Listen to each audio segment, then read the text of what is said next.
كيكة كتير سهلة والأهم صحية، ومقاديرها أغلبها موجودة أو حتى كلها في البيت، وما فيها لا بيض ولا طحين ولا كمان حتى زيت. بنطحن الشوفان، بنخلي قوامه يعني شبه خشن، يعني مو مثل الطحين. بعدين بنجيب أهم إشي اللبن، بنجيب الكاكاو. هون الكاكاو بيكون غير محلى، بإمكانكم تجيبوا شوي المحلى، لكن إحنا عشان تكون صحية أكتر، وأنا بس الكاكاو رح تكون كميته تستخدموها أقل. شوية سودا الكيكة أو غامقة، وشوي على مرار بس زاكية. اللي بحب الدارك شوكولات بيكون تمام. بنحرك هون القوام يكون ممتزج كتير منيح، وبنضيف عنا الكربونة، وبنضيف كل المواد السائلة مثل اللبن حكينا والكاكاو. بنضيف هون الكاكاو بالتدريج وبنصير نخلطه، وبعدين بنحط آخر إشي الشوفان، بنخلطهم كتير منيح لحتى نوصل لهذا القوام.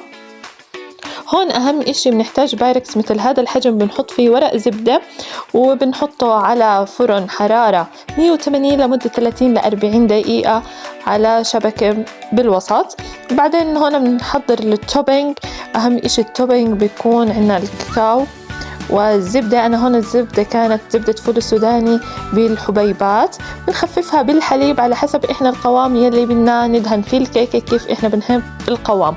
أنا خليته شبه شوي وسط مائل للسائل شوي لحتى أوزعها وتكون مرتاحة وما تتفتفت الكيكة.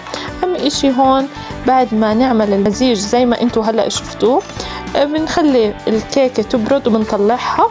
عبين ما تبرد يعني مدة نص ساعة لساعة، بندهن هذا القوام اللي كتير حلو. هون الكيكة هيك نفخت شوي، تركناها تبرد. بعد ما بردت قلبناها وبلشنا ندهن هون التوبينج. زي ما حكينا التوبينج هون بنفرده عليها كلها، أو إذا بتحبوا على كل قطعة أو بنغمس فيه، انتو هون مخيرين.